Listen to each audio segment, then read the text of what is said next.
యోహాను సువార్త 19వ అధ్యాయము 30వ వచనము.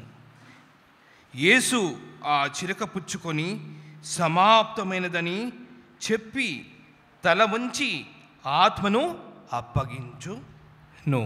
ప్రార్థన. మహాపరిశుద్ధుడైన మహా గొప్ప దేవా, నీ పరిశుద్ధమైన పవిత్రమైన నామాన్ని బట్టి నీకు స్తుతులు స్తోత్రములనైనా. మా జీవితంలో నువ్వు చేసిన మేలును అన్నిటిని బట్టి నీకు వందనాలు స్తుతులు స్తోత్రములనైనా. ఈ యొక్క పరిశుద్ధమైన శుభ శుక్రవారమున నీ యొక్క సన్నిధిలో చేరి నీ యొక్క వాక్యంను ధ్యానిస్తుండగా తండ్రి, మా మాటలు తీసివేసినైనా తండ్రి, ఈ మాటలు నువ్వు మాట్లాడావు గనక నీ యొక్క ఆలోచన నీ యొక్క తలంపులే మేము బయలుపరుస్తానికి బలహీనునైనా నువ్వు నన్ను ముట్టి స్వస్థపరిచి సాక్షిగా నిలబెట్టుకోమని యేసునామమున ప్రార్థిస్తున్నాం తండ్రి. ఆమేన్, ఆమేన్, ఆమేన్. ఇటు అవకాశం ఇచ్చిన దేవునికి నా హృదయపూర్వక వందనాలు తెలియజేస్తున్నాను. అలాగే నా సంఘానికి, సంఘ పెద్దలకి, అలాగే పాస్టర్ గారికి, ఇక్కడ ఉన్న వారందరికీ కూడా నా హృదయపూర్వక వందనాలు తెలియజేస్తుంటున్నానండి.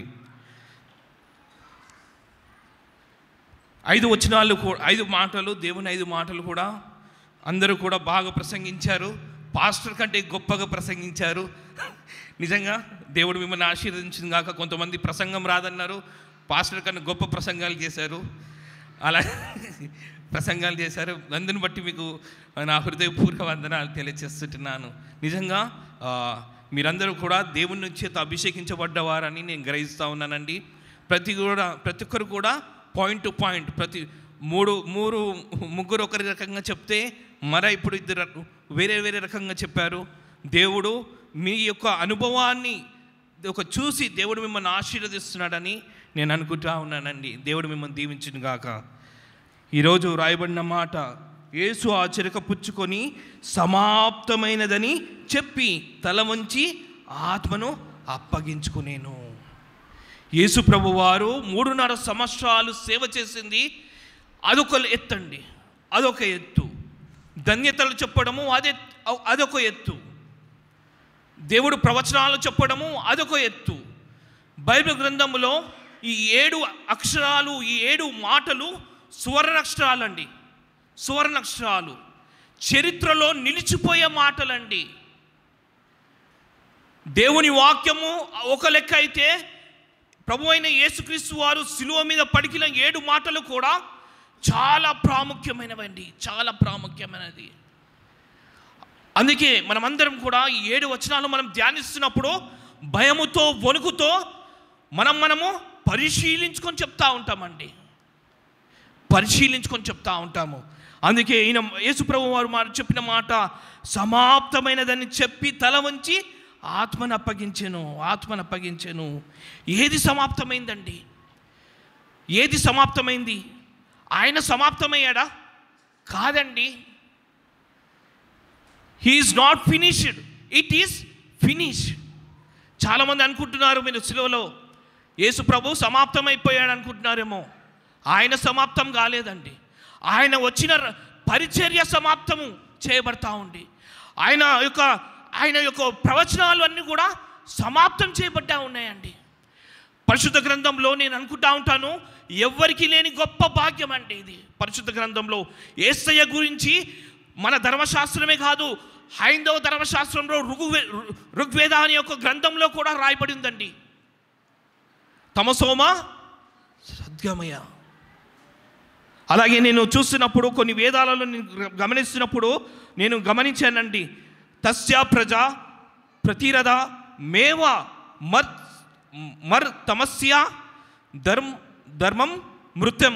అనగా దేవుడు మనిషి కుమారుడు రూపంలో రావాలంట అండి, ఋగ్వేదంలో రాయబడిన మాట. అలాగే తన్ను తాను బలిగా అర్పించుకోవాలండి, ఋగ్వేదంలో రాయబడిన మాట. తన్ను తాను బలిగా అర్పించుకోవాలి. ఎవరైతే ధర్మశాస్త్రం రాస్తారో, ఎవరైతే ఇది రాయబడతారో వారు తప్పకుండా ఆ బలిని అర్పించాలని దేవుని వాక్యం ఇక్కడ వాక్యంలో సెలవిస్తూ ఉంటుంది. అలాగే వేరే ఒక గ్రంథాల్లో కూడా రాయబడి ఉందండి. ప్రజాపతిర్ యజ్ఞ అనగా God himself is the sacrifice. ఈరోజు దేవుడు నీతో నాతో మాట్లాడుతున్న మాట, ఈరోజు అనేక మతస్థులు దేవుని యొక్క శిలువ ధ్యానంలో రావడానికి కారణం ఏమిటో తెలుసా? యేసు ప్రభువు నిజమైన దేవుడు అండి. Is the true God. యేసయ్య శిలువ మీద మరణించాడంటే, సమాప్తమైందని చెప్పాడంటే కారణాలు వాళ్ళకు కూడా తెలుసు అండి. నిజమైన దేవుడు అని వాళ్ళకు కూడా తెలుసు, కానీ రాలేకపోతా ఉన్నారు.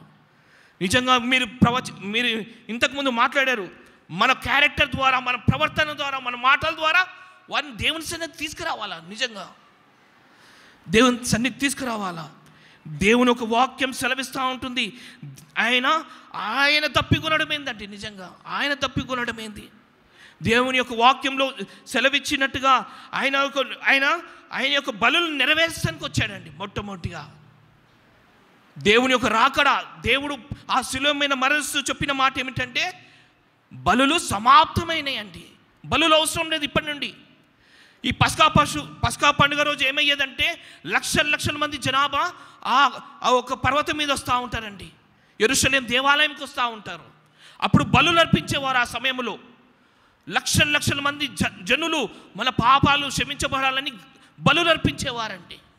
ఇప్పటి నుండి ఆ బలులు అవసరం లేదండి, అవసరం లేదు.